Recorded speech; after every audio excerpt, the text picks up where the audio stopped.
दोस्तों, शादी के एक ही महीने में ही दुल्हन के साथ कुछ ऐसे हालात हो गए कि वो अपनी सिंदूर उजारने पर आ गई।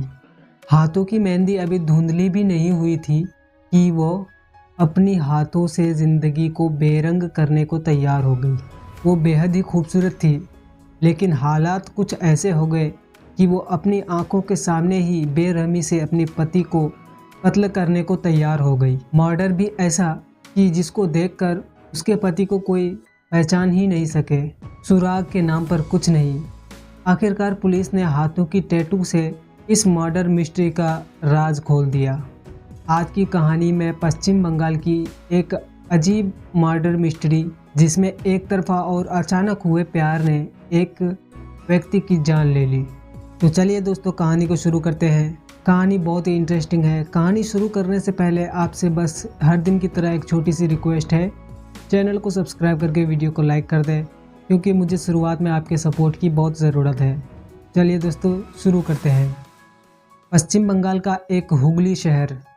इस हुगली शहर के श्री रामपुर थाना के दिल्ली रोड पर एक सुनसान इलाके के नाले में 2 मई 2022 को एक सिरकटी लाश मिली थी।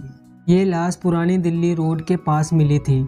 सिर न होने के कारण युवक की पहचान नहीं हो पा रही थी। काफ़ी खोजबीन की गई, लेकिन कोई सुराग नहीं मिला। पुलिस को सुराग के नाम पर युवक के हाथ में एक छोटा सा टैटू मिला, इसलिए पुलिस ने उस टैटू की फ़ोटो खींचकर आसपास के थाने के पुलिस को सूचना दी और कुछ फ़ोटो को सोशल मीडिया पर अपलोड करके खोज करने की मांग की।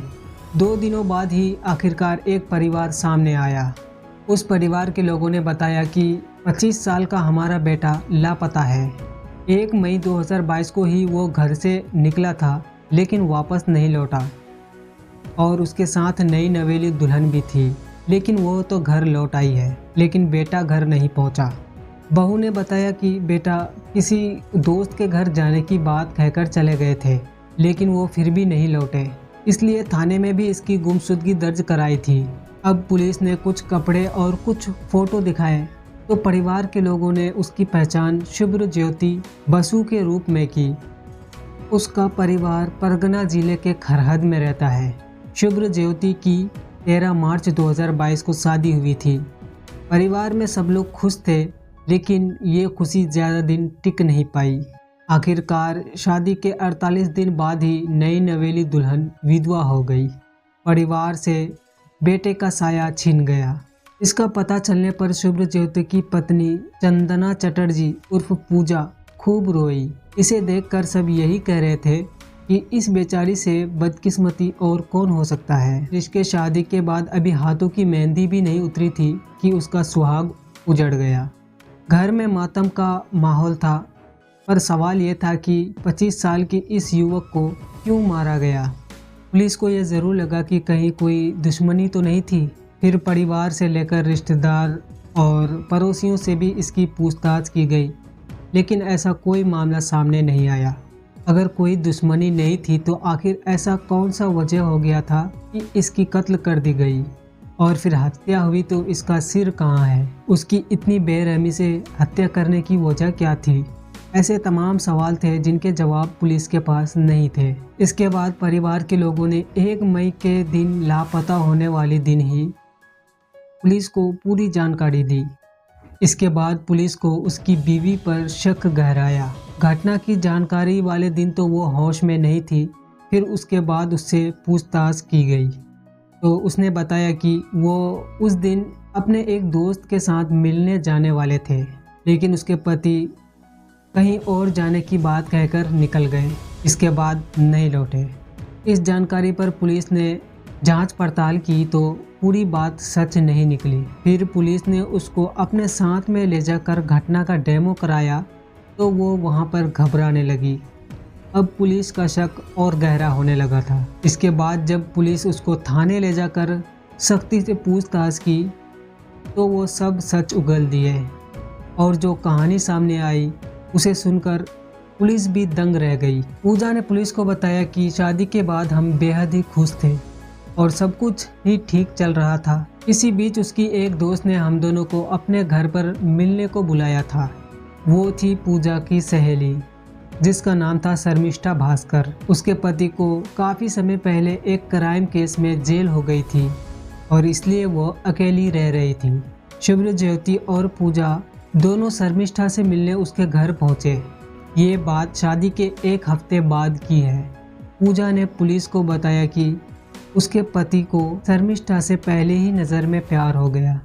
वो उसे बेहद ही पसंद करने लगा और उससे फ़ोन नंबर लेकर उससे बात करना शुरू कर दिया। शिवज्योति ने शर्मिष्ठा से ये भी कह दिया कि वो उसके लिए अपनी पत्नी को भी छोड़ देगा, बस तुम साथ में रहने के लिए तैयार हो जाओ। इस तरह पूजा के पति ने शर्मिष्ठा को अपने प्यार का प्रस्ताव भी दे दिया। ये सुनते ही शर्मिष्ठा के होश उड़ गए और वो बेहद ही नाराज़ हुई।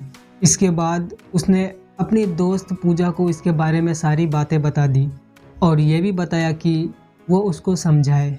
इस बारे में पूजा ने जब अपने पति को बताने लगी तो वो उसी पर भड़क उठा और उसने कहा कि अब प्यार हो गया तो हो गया और अब तो मैं उसी के साथ ही रहूँगा। इसी बीच शर्मिष्ठा का पति जेल से ज़मानत पर बाहर आ गया। जब वो घर आया तो उसकी पत्नी ने इसके बारे में उसको भी पूरी जानकारी दे दी। ये जानकर जेल गया पति गुस्से में आ गया। इसके बाद उसने पत्नी की दोस्त यानी पूजा से बात की। फिर पूजा, शर्मिष्ठा और उसका पति सुबीर तीनों ने मिलकर शिवज्योति को ही रास्ते से हटाने की साजिश रचने लगे। क्योंकि जेल से रहकर सुबीर आया था इसलिए उसे ये दन व पेच पता था कि कैसे किसी की हत्या कर लाश को ठिकाना लगाया जाए कि कातिल का सुराग पुलिस नहीं निकाल पाए।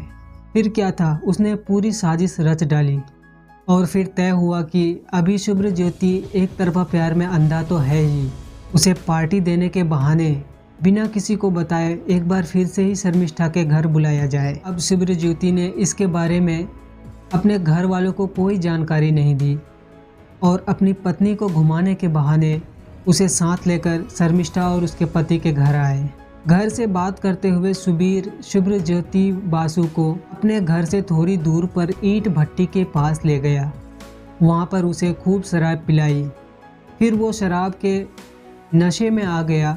तब सुबीर ने धारदार हथियार से उस पर हमला कर दिया और उसकी हत्या कर दी। इसके बाद उसके लाश के 2 टुकड़े कर दिए, यानी सिर धड़ से अलग कर दिए। कटे हुए सिर को प्लास्टिक बैग में बांधकर नदी में फेंक दिया, जबकि धड़ वाले हिस्से को घर से काफ़ी दूर ले जाकर दिल्ली रोड के पास एक नाले में फेंक दिया। 1 मई को हुई हत्या के बाद 2 मई के दोपहर को पुलिस को सिर्फ उसका धड़ मिला था, लेकिन सिर गायब था। इस घटना का खुलासा होने के बाद पुलिस ने शिवज्योति की पत्नी पूजा, उसकी सहेली शर्मिष्ठा और जेल से आए इसके पति सुबीर तीनों को गिरफ्तार कर लिया। उसके बाद अभी तक उन तीनों के साथ कानूनी कार्रवाई जारी है। अब उन्हें क्या सज़ा मिलनी चाहिए आप हमें कमेंट करके ज़रूर बताएं और कहानी यहीं पर ख़त्म होती है। कहानी कैसी लगी ज़रूर बताएं।